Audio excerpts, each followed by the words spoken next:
Welcome to The Tug of More, a podcast where we talk about how we know that God's called us to more. That's right. But it's a tug to get there sometimes. It's Right. a battle, it's a war. And we've got back the greatest guest in all of the come world, on. the Aaron, Let's go. Aaron Barth, go. and the one and only Rachel Baba The one and only. Yeah. in the house hanging out with us Yes. today. Thanks, guys, for being here. Anytime I can be here to sit at this table that you guys somehow created, bring it on. I'm going to bring dinner sometime and sit at this Okay, table and eat. as long as you use a coaster. This is the Lord's table, I feel like. It is the Lord's table. Lord's table. It is very River of beautiful. Jordan here. Man, That way. love you guys. Our last podcast that we talked about when you guys were here was on friendship. It was incredible. Yeah. So good. So much interaction, so much engagement, people talking about how it spoke into their Yeah. life and helped them take some next steps in their friendship. And so we're like, we've got to have our best guest back That's right.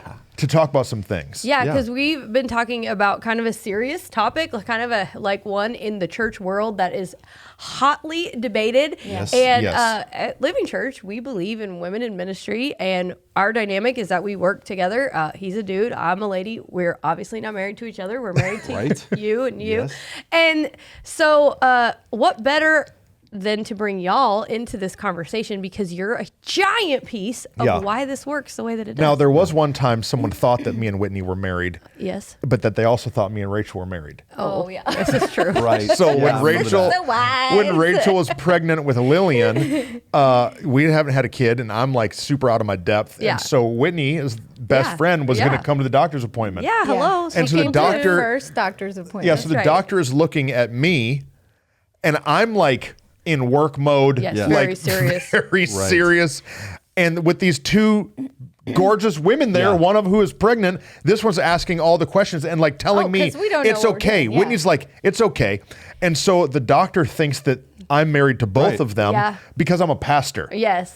So she must have been watching one of those TLC shows. Oh, Something. Sister Wives was. she must have been watching on. Sister Because we Wives. That tried time. to explain. And I'm not showing up at her Yeah, doctor's Aaron's at no, work. no, He's got a that's real weird, that's job. weird. I'm working, and she's my friend and all, but That's she's my weird. friend. She ain't my Right. wife, so I'm not going to show up at this thing. And So, oh, wait, you're going to go? Fine. That's fine. I'm gonna continue working. That's right. So- And we tried to tell her, and she said, I don't judge. And I was like, you are currently judging by saying you don't judge. Correct. So yeah, women in ministry is a highly contested idea, Yeah. both biblically and culturally. Right. And so we have a message at Living Church that we've taught on Yep. about what we believe the Bible teaches pertaining to women in ministry. So we're not going to really get into that No. today. But culturally, there's a lot of people who are super against Yeah. women in ministry. That Yeah. they think women should be silent in the church and not be able to lead or not be able to teach. And we have a different opinion of what the Bible Right. kind of prescribes to us. And so Whit is our executive pastor Yeah. here at Living Church. Rachel is lead pastor here. And over the years, we've had people come and pull me aside after service and say, Pastor Tristan, I need to talk to you about this. And we have kind of a debate there in the auditorium or in the lobby, and then they either get in line or they leave. Right. Right. Right. So people all the time come up to you, all of us, and Right. talk about how they feel, what they think, Right. and what they perceive, what they've read or heard from other people. Right. Yeah. But that's what they think. That's Right. what they- You're Right. 100% right. Yeah. And a lot of the people that will come up and say things, it's based out of maybe the church that they grew up in Right. or what they experienced. And so I've heard all kinds of things. Billy Graham, who's arguably one of the greatest evangelists of modern times. I have a picture of him up in my office. Yeah. I love Billy Graham. But Billy Graham had a rule. And the rule was that he would never be alone with a woman other than his wife. Right. Which is a great rule. Like, I think Right. that makes a ton of sense. Yes. Yeah. And so for me, growing up in ministry, that was kind of what was prescribed to me. Right. That as a man, you should never have a relationship with another woman other than your wife. You should never ride in a car with a woman other than your wife. And I think that that kind of got turned into, in ministry, women are dangerous. Yeah. Right. And so as a dude, I mean, grew up in church, went to Bible college, sat under great mentors, but all of them kind of had this slant, like, careful Right. of the chicks. Right. Because men fall because of the gold, the glory, or the girls. Like, these are the reasons that men, have I never told you that before? I've never heard that. I've never heard Like that the in my idea life. that as pastors, they fall because of the glory. Yeah. We grow a church and we're mighty leaders, and then we become arrogant. For the gold, we embezzle money, we Right. steal money, we only want Versace shoes or whatever, right? Or the girls. And so so the girls is lumped in with sin. Right.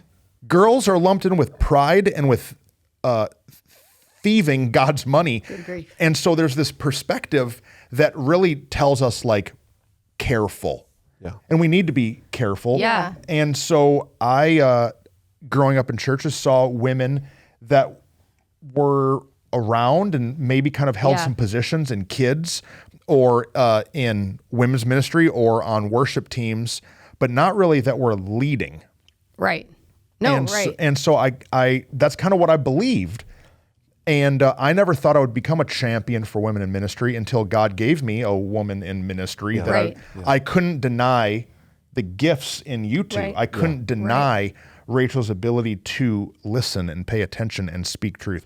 I couldn't deny Whitney's sensitivity and her speaking gift. Yeah. Yeah. And, I think you might not feel as strongly as you do in women in ministry right now if we didn't, I guess, live our lives the way we've grown up to this point with you guys. You remember we talked about friendships the last podcast that we were on. Yeah. And we lived life. We Yeah. lived we did events together. We've gone through heavy seasons together. Yeah. You knew our hearts. Yeah. You Yes. knew who we were. You know what we're good at, what we're Yeah. about, things like that.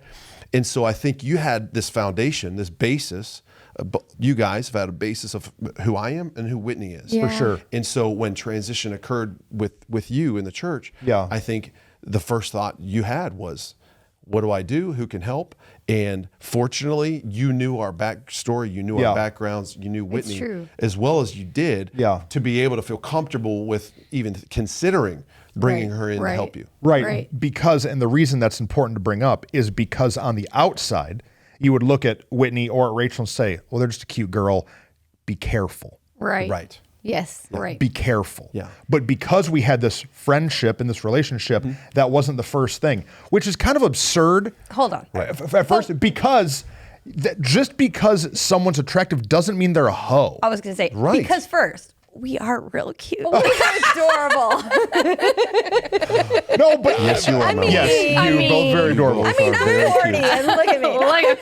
But I'm saying, like, how judgmental is that? Yeah. No. That if we're just going to true. see someone and we're going to only judge the book by the cover and think that Correct. they don't have the ability to No, lead you're right. Right. because they're also Confident and in shape and strong fashionable and all Sure. the Right. things. And, Yeah. and you say judgmental, but also how judgmental is it to think that if a pastor brings in a woman onto staff and gives her a role on staff, that she's going to automatically fall in love with him. Right. Like throw herself at him. Right. I'm like, Yeah. that's way judgmental. Now- What do you always say that you might accidentally sleep Right, with them? Like it's right. an accident. Like it just tripped and accidentally, whoops. Yeah. Whoops. And people sometimes will ask me or wonder, how are you okay with this? How do you navigate this?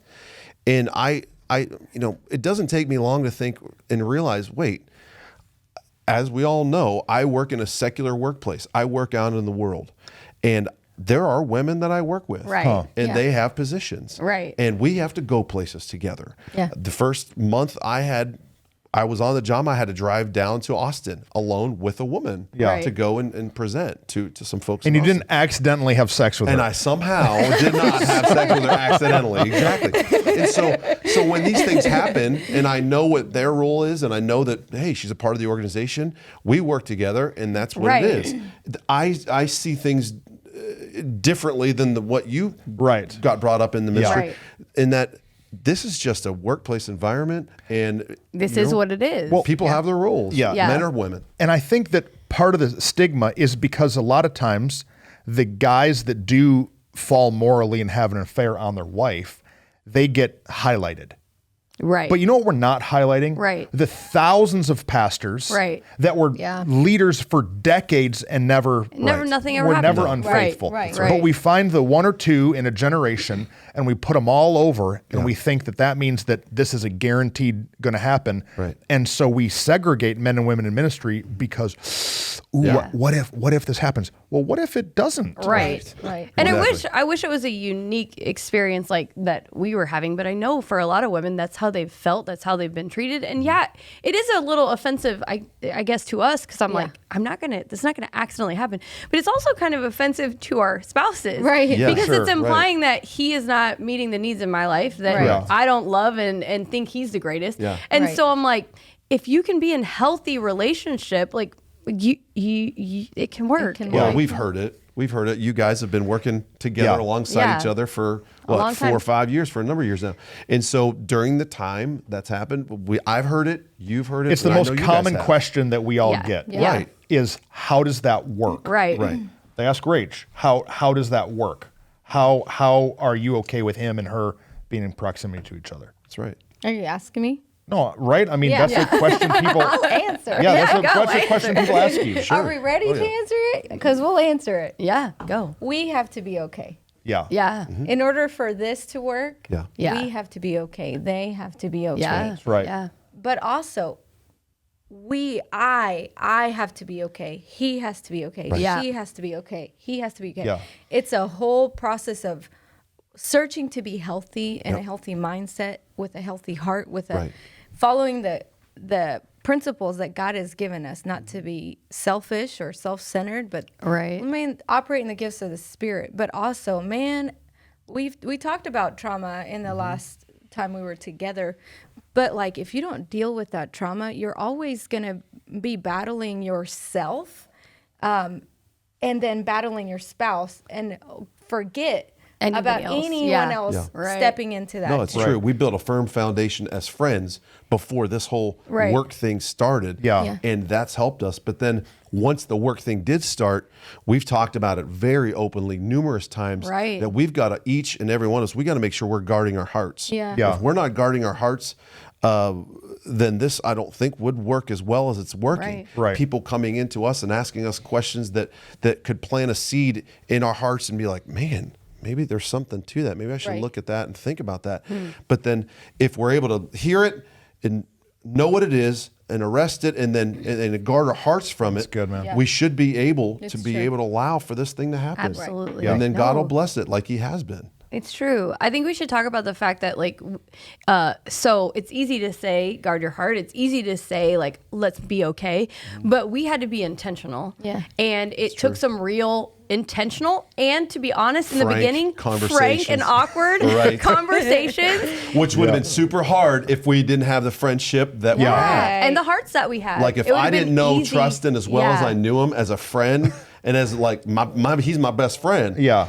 I would have been, we're going to talk about the conversation. I would have been like, what? Yeah. When he started his conversation. Let's And talk I'll let about you- it. I'll let you So, talk about it, man, in the five years ago, 6 6 years years ago, ago, somewhere I in there. started feeling like God had brought Whitney into my life to help advance everything we're doing. And he brought me into her life to help Right. advance the calling he had in her. Right. But I'd never seen it really in this dynamic Right. before. Right. And I was a little fearful, not of Whitney, Right. because we had a relationship, Right. but of what the world would say Yeah. and of Right. like the perspective of church. Yeah.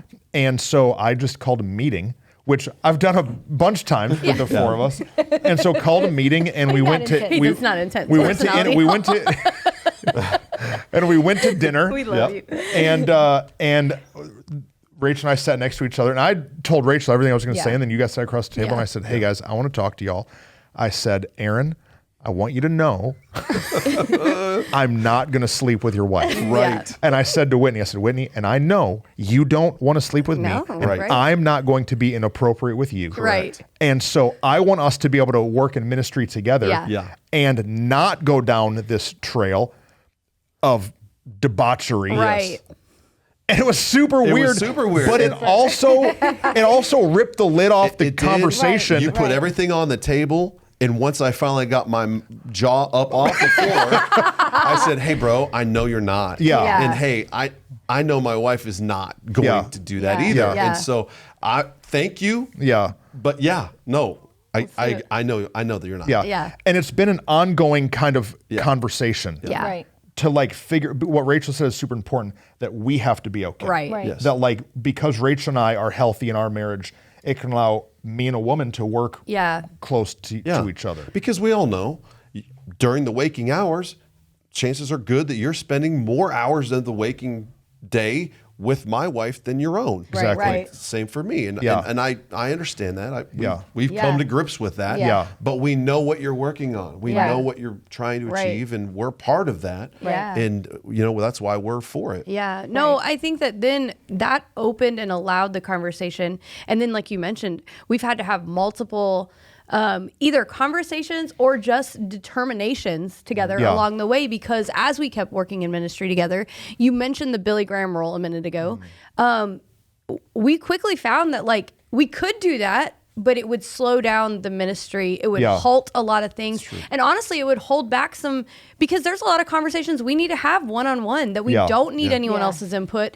And in fact, it would be unhealthy to the team if certain people were overhearing it, not because they're super deep and bad, but because we're making decisions. We're making staffing decisions. We're making financial decisions for the church. And so I think the first time we rode together in the car alone was when we went to buy a filing cabinet. Is that true? Yeah, we may have shared the story I can't previously remember. We shared in a podcast. I don't know if we did or not. I can't Our remember. church didn't own a filing cabinet, and At we all. were Right. working to get our finances together for the count team that Aaron was starting to step into Yes. and run for us. Right. And we needed to buy a filing cabinet, and it's a long story, but it was like a very trying moment. It was a very difficult moment. And we had to get it like today, and we didn't have any money. Right. And so we were like, well, let's go. Yeah. And so we kind of just jumped in my truck. Now, we've been friends for 5 years. Yeah. Right. Yeah. And so we jumped in the truck, and like I looked over and I realized, uh-oh. Yeah. I've never ridden alone with a. I've never Right. since Yeah. being. I mean, when I was single, I had a different. There's girls in the car all the time. Wow! Maybe we should cut that part. out. No, it's hilarious. But I realized in this moment, like, this is not okay. Right. But it's right. Right. Yeah. This is not okay, but it's right. And so that started the whole conversation of like, Yeah. how do we do this? Right. Right. And what are you going to do? Take two separate cars to go find a filing cabinet? Right. Yeah. That doesn't make sense. It's inefficient. But also, you're stepping into something that, oh shoot, this is really happening. So it just Something started. different. Right. How do we do this? Yeah. And Yeah. what And you are the were- boundaries, the guidelines? Right. Right. How do we have accountability in it all? Because you were stepping into something you'd never seen and had been taught in your beliefs that it was wrong. Yeah. And so it's like you either choose to limit and make it awkward and then just not do it at all, which in turn wouldn't be what it is now, right? True. Or you get to face it and determine there's boundaries we have to set. There are Right. things we need to do because this is what it's supposed to be. Yeah. Right. Yeah. No. And so from there, even because we did that, it made it a lot easier as more things kind of happened. So then I remember within a few months, we had a mentor church that we were learning from, and they're about a 45-minute drive away. And like you said, it was like we could drive separate cars there, which is kind of weird, or fine, a waste of gas, whatever. Or we could actually get some work done while we drive, and we could do this like drive together. And so we talked to y'all, and we kind of determined like, hey, your two opinions and voices and Right. and thoughts and and hearts are the only ones that matter to us. Correct. And so yes, perception is a thing, and we have to navigate that carefully, but most importantly, we have to navigate this. And so as we talked and shared, I think both of you working in secular world or whatever you want to call it, is what allowed you both were like, no, I've done this Right. before. This Right. is part of it. Yes, that would be inefficient. That is Yeah. silly. Let's talk about what it can look like. Yeah, I had staff development every year as a teacher, teaching 12 years, that I would drive to Plano Right. or Richardson or Houston with someone else that I And you worked never with. And slept with any of those dudes. No, we were professionally working, and I Right. think being ministry, it like, I don't know, instead of it being a professional thing, because you're friends, because you're growing spiritually, because there's a spiritual connection, people get real scared of what mess it could create. Well, determine in your heart what it's supposed to look like. Right. Determine in your heart and make boundaries and then navigate those as you Right. go, Yeah. because it's far, man, it's worth it. Right. It's worth it. You know, we talked about it last podcast, but communication is key in that Yeah. we know who we are as friends. And if there's any sort of feeling that I'm feeling, or if Rachel feels anything, that she communicates it. Yeah. Whether it be with your spouse or your friend. Right. You know? Yeah. Right. Rachel and Whitney are talking all the time and texting all, Right. and so she feels anything that Yeah. she can't get over, or has Yeah. this root that maybe Yeah. implanted in her, she's able to talk to Right. Yeah. Whitney Remember about at the it, or beginning, trusting about Yeah. it. I think at the beginning, one of the things we did a lot, we don't have to navigate it as much, I feel like, anymore. But at the beginning, trying to figure out what this dynamic Right. looked like, Yeah. because I was working full time. Yeah.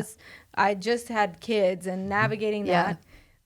There were times where I felt like, and I would tell her, I feel like I'm supposed to be running with this ministry thing, but I feel like I'm taking slow steps. And that thought process took me to a lot of thoughts that were not healthy, were not reality. Right. Right. And so I could either kept those to myself Right. in the wonder of, am I getting left out? Is Is she taking my place? place? Yeah, Right. yeah, Am, yeah. am I getting, God, are you forgetting me? Right. Right. But what we've learned in our journey of friendship is that we say all the words. Right. Yeah. And so I would take these thoughts to my Yeah. friend and say, hey, why do I feel like this? Yeah. Mhm. And you have to use wisdom in how you communicate. Oh, for sure. Because she knew my heart. Yes. Yeah. And I think the more you communicate the other aspects of life, the things that relate to you in this ministry, were never an attack on you. No, right. It was like, oh, she knows my heart, she knows my history, she knows my past, she knows my insecurities. Well, Yeah. and so what I'm saying here has nothing to do with what God's called her Right, to do, right. or what I feel she's doing to me. yeah.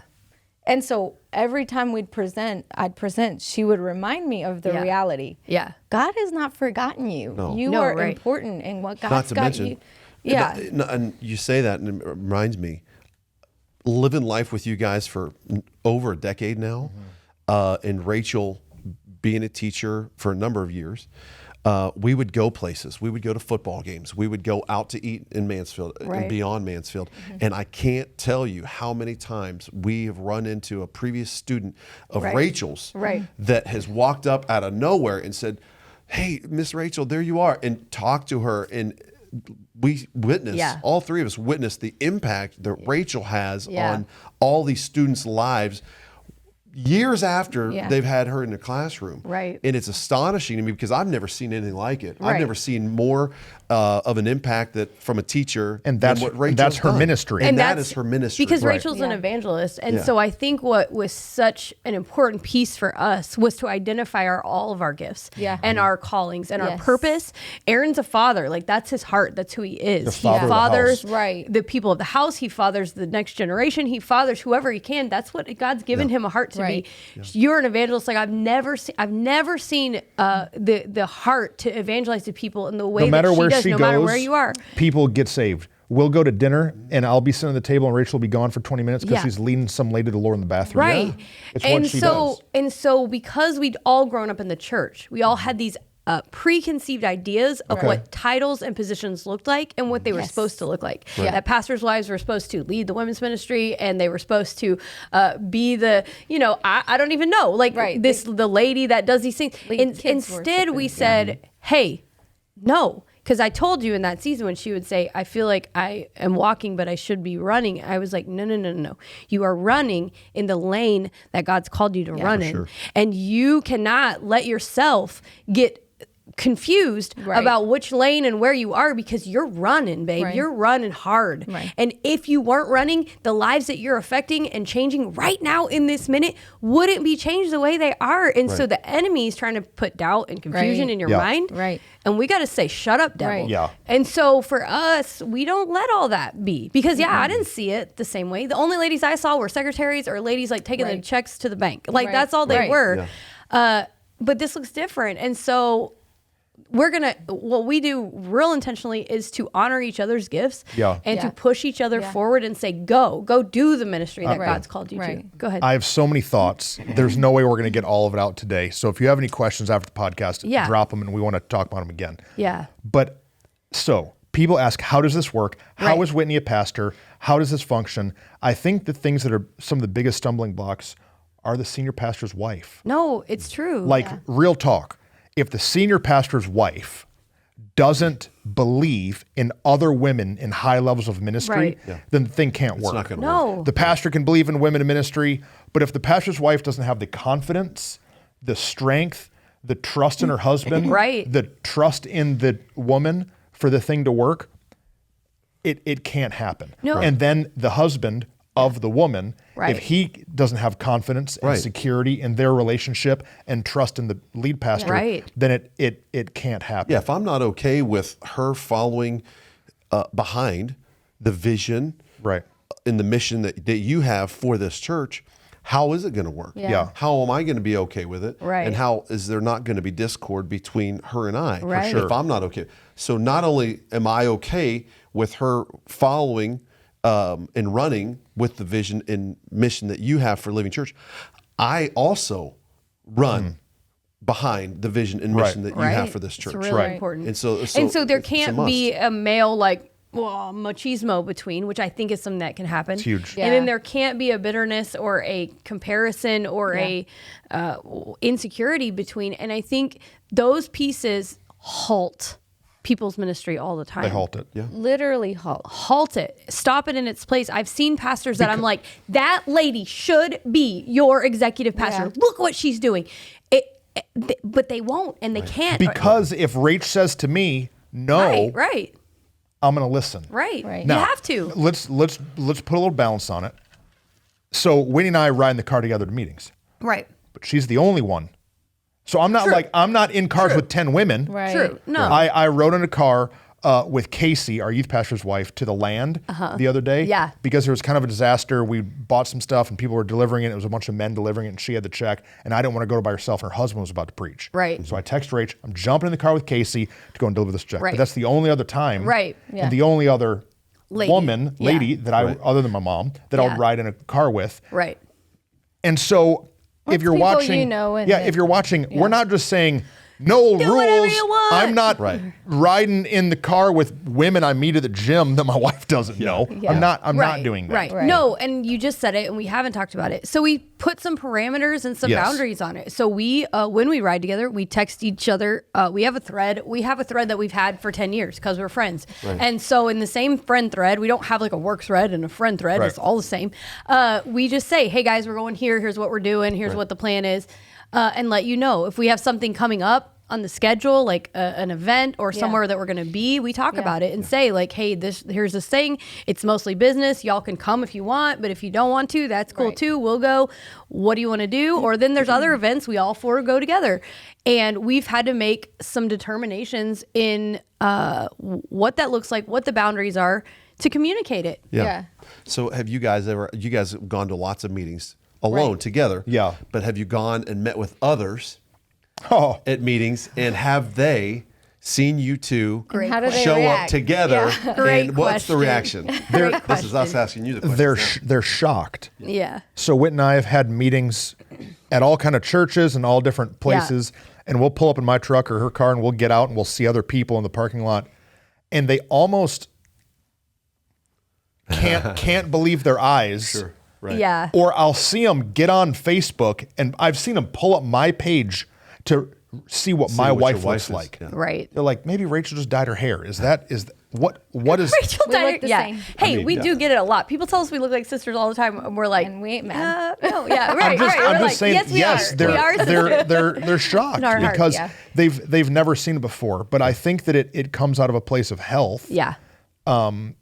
To be able to operate that way. I don't think that for every pastor is called to have a female executive. Right. I don't think that, but I do think that every church should have major female pastoral influence. Absolutely. Right. Like this is the dynamic that God has for our house. Right. Yeah. Absolutely. And that we have to be open to not push people down No. Right. because we're afraid of something. Because listen, if I'm going to have an affair, Right.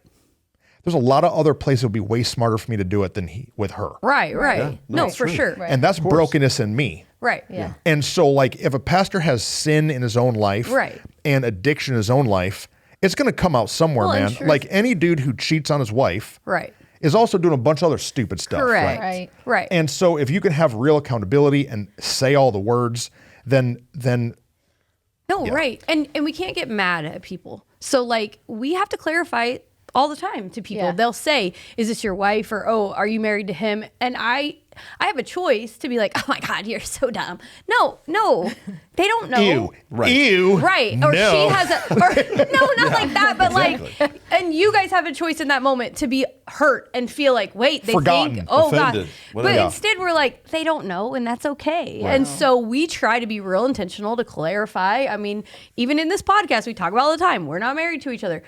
But in those moments to just be kind and to say, yeah, we're doing something different that people haven't done before. Yeah. And I think for women in ministry, women, we have to guard our heart. Don't get bitter and offended and say, of course I think that because I'm a woman. No, hey, we're teaching. We're teaching them what it looks like. Yeah. And we can't get a chip on our shoulder or a bitter heart about it, Right. but instead just say, hey, we get the opportunity to teach and navigate this. Yeah, I mean, Trustin, you said it a minute ago. It's true. God gave men, women as a gift, Right. Yes. and I believe not just In marriage. within the confines of marriage, but Yeah. also in just living life. Right. I mean, there are times other women besides Whitney that have opened my eyes to something that I didn't see before, whether it's outside of analytics or something that I always operate in. But more the feelings and more the other pieces that I'm not that great in, that helps me understand something that I never would have understood before. It's like the Bible says that God gave Eve as a helpmate. And what if a woman is not only a helpmate to her husband, but is also a helpmate to a lot of other areas? Right. Like Yeah. sometimes I'm dense. Right. Sometimes Yes. I don't get it. Sometimes I'm not seeing it all right. And half the people that attend Living Church are women. Exactly. And so Right. that what it allows really, what this dynamic allows, is it allows me to be fully masculine. Right. I can smash stuff on stage and beat my chest and yell and be masculine, and the ladies don't feel afraid of me. Right. Because they see other women that are safe next to me. Right. Yeah. And because Whit's allowed to be fully feminine, all the ladies in the house feel safe and apart, and that it's their church too. I have a lot of thoughts Go. going through my head. But like along with that, like we are teaching the next generation, as in we together as a unit are teaching the next generation that just because they're a woman does not mean that they get isolated to things that may not be their calling. Right. I can't change a diaper. I will throw up. I am not called to be kids ministry. I cannot sing. I mean, in a choir setting, I can. I am not administrative. I'm a teacher. Right. And I know my lane because I've learned in this journey that's my lane. But also, my daughter can hear not just my voice. They don't listen to us anyway. Right. Right. But they Right. can We've see learned that. another woman of God who's balanced, emotionally healthy, who's running after what God's called her to do. Right. And how valuable is it that my daughter can say, oh, I can do that That's too in the right. house Right. of God. Right. I'm not limited to kids. Right. She may be called to that, but she can preach. Right. Why? Because she sees someone else preaching. Yeah. And No, it's someone good. else is allowed. A lot of times, you mentioned it earlier, that the pastor's wives and the spouses can limit not what just is in your ministry, but we can limit what God has called us and designed us to do from the day Eve was created. Right. How dare I or you step in the way because of your own hurt, your own trauma? And I get a little mad. Right. No, it's good. How dare we step in the way of what God wants to do?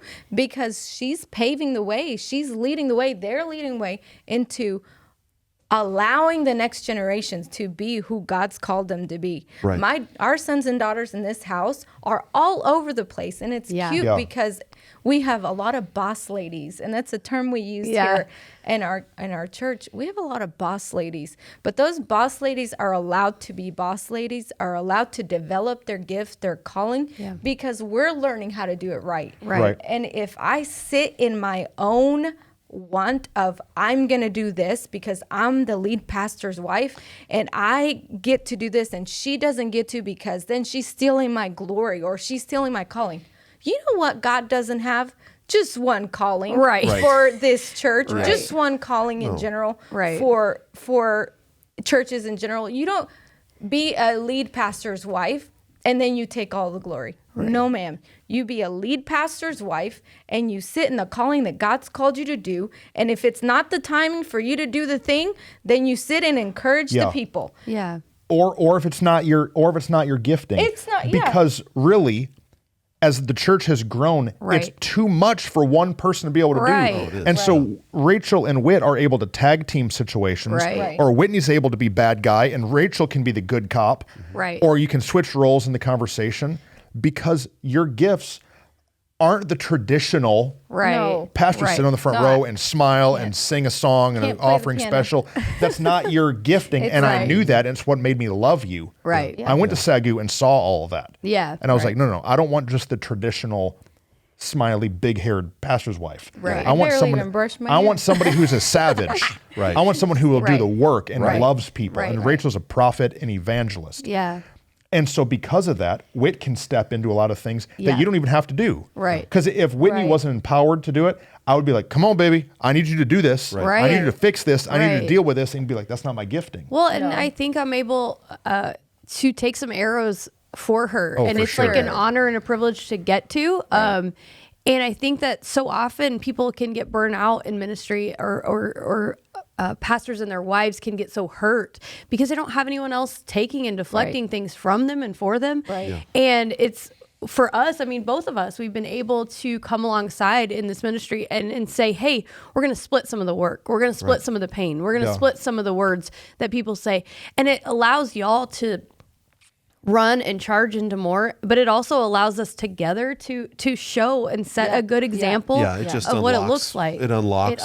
It unlocks what I think God's intention of His vision of what the church could accomplish. If we weren't able to do what we're doing, I think we would just be shortchanging ourselves and shortchanging what God has for Mansfield and beyond.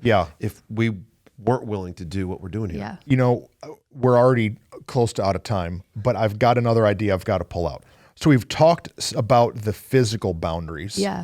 But I think that as any two people work together, that there's then emotional boundaries.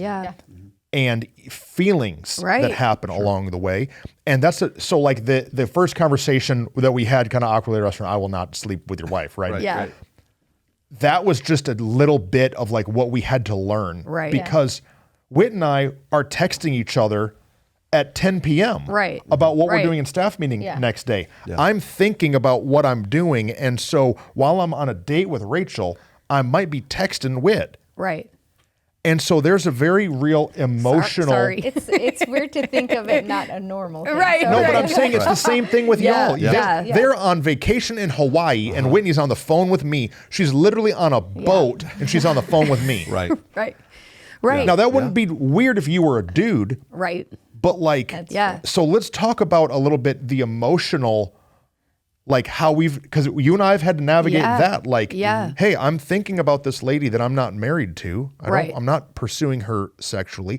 I don't have a crush on her. But I'm thinking about her. Let's and there's a dependence or a reliance. There is a dependence associated with it. Because you guys work together. And a healthy one. And and then in a friendship, I remember one of the first like major accomplishments where we purchased some land and some property, and we were like so pumped. But we had this weird like interaction between us. Because I think we both were like, I want to hug you and cheer and be so excited because we did it. But instead I was like, but we were both kind of like, congratulations. Good job. That land that was very lovely. Because we were like, we hadn't yet. Good job, sir. We had not yet Way to go. fully unpacked that part of the conversation of like, no, it's okay to be friends and be excited about what we did. It's okay to be pumped that we're doing this thing together in ministry. And I mean, you said a great phrase that I've often had to put the hat on too, of just like, if I was a dude, would this be weird? No. Oh, okay. Then it's okay. Because emotional boundaries are necessary in every relationship, like man or woman. And so I think it's just an intentionality of saying like, hey, you know, here a conversation of emotions. Hey, here's what I'm feeling or thinking. Hey, what are you feeling and thinking? And then a conversation here that we. I mean, I had to talk to you. I had to tell you the fact when I was driving down to Austin that there was sleeping involved whenever I took that lady down to Austin Because and you back. fell asleep in the drive, Oh, in yeah. the car. That's what it She fell was. asleep You're in the car. ridiculous. But you're ridiculous. But the truth is, we've also had conversations where you've said, like, hey, in this moment, I'm like, wait, is she my wife or is she his employee? Are you mine? Are you his? I don't know. Let's talk about it. Yeah, and we've been open to communicate that too. Sometimes seasons when you guys are busy with the church things, I'll talk to you, but then I'll sometimes talk to Tristan. Like one time we did go on vacation. I said, hey, Tristan, man, she needs this break. Yeah. Can you like do anything you can do to keep her from getting blown up on the phone? Yeah. And it was good for me because I was able to tell the staff, leave her alone. Right. Let it burn down. It Yeah. doesn't Right. matter. That was So I last year, think- right before yeah. COVID happened. He said, and "Don't so call." he did great leaving her alone. Everybody did Right. great leaving. But then I said, hey, make sure, unless something's on fire, then Unless I the get world it, is but- like falling apart. Right, and then COVID happened, and the world did fall apart, and Whitney did get a phone call. Yeah. Your fault. It was my Whitney. fault. I think that Sunday morning is a great example Yeah. because on a Sunday morning, if I'm preaching, Whitney protects me, Yeah. which is kind of weird. Right. Because nowhere else does an other guy's wife protect another man. dude, It's yeah. kind of Right. and never does a woman protect another. Rachel's my protector. Rachel will Right. fight you in the parking lot. Right. But Little like bit. it's now this weird Whitney's outside the door or in the office helping me if I'm insecure about the message or whatever. Right. And that's all that's emotion. Yeah. Sure.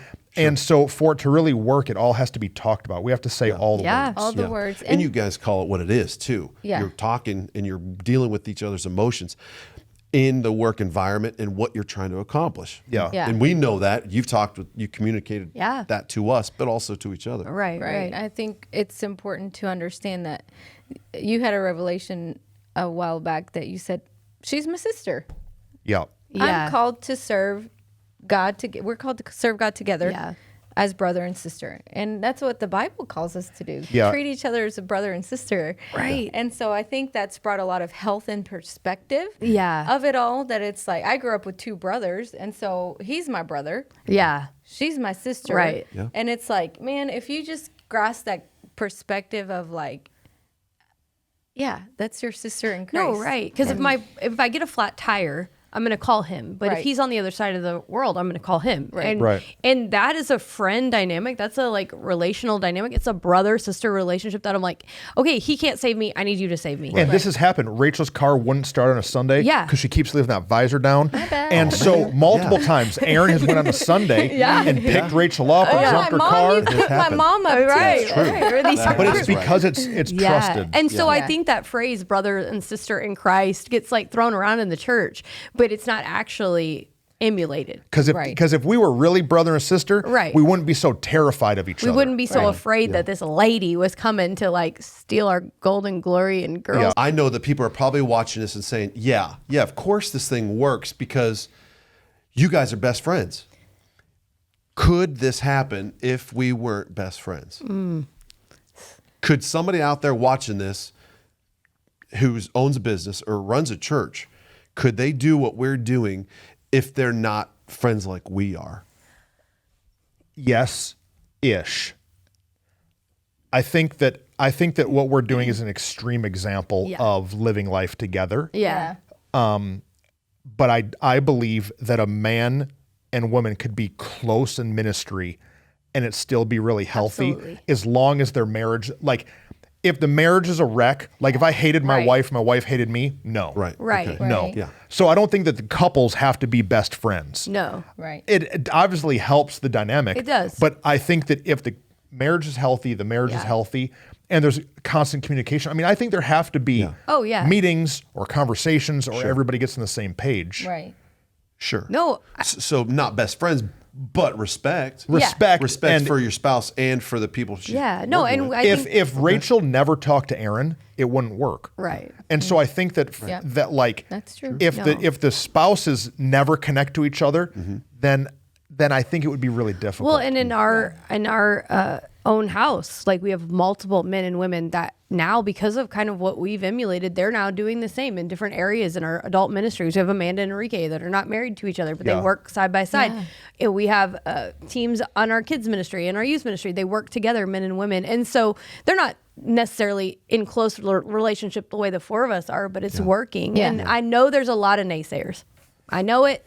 I know they're there. Yeah. And all I can say is we're Watch. going to prove you wrong. Watch. That's all I'm going to say. Sorry, Yeah. not sorry. Yeah. Well, and part of the fear in me is that someday I'll get an email or phone call and say, you know what, I cheated on my wife with so-and-so that I hired because you said, Yeah.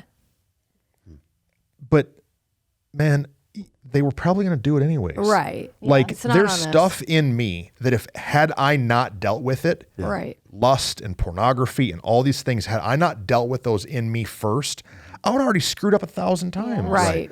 And so like we've got to deal with the roots Yeah. that are deep so we can actually be healthy. We've talked about it before, and you said it earlier. Like, we can't let the one possible scenario keep us from being an example for the thousands that it can Right. be. And that's good what I was for. going to say. You're probably, yes, you may get an email like that someday, but you're probably not going to get an email or 10 emails or 100 emails from all the people that actually stepped into that and it worked with. Right. That their business or marriage or church flourished because they stepped into this type of dynamic. I love having y'all here and a part, and I think that we can do it again. If y'all have questions about how this works or anything that you'd love to see, or even just as you lead a business, an organization, and men and women dynamics together, we got some knowledge we can help. So ask them, and maybe we'll do it again. Where's the best place for somebody to submit questions to? The internet. They can ask on YouTube. Bailey, where's the best place? Comment on YouTube, Instagram. YouTube, Instagram. We have an email. What's our email? tugofmore@livingchurch.com. We have a mailbox out in front of the building. We've got a mailbox. Write it. Yeah. So, or you can hit any of us up on Facebook or Instagram. If you're not following us, follow us on those platforms. Yeah. We want this to add value to your life, to your business, to your ministry, to your family. So if you have any questions about how to get towards more, hit us up. Yeah. Thanks for being here, guys. Love you guys. Love y'all.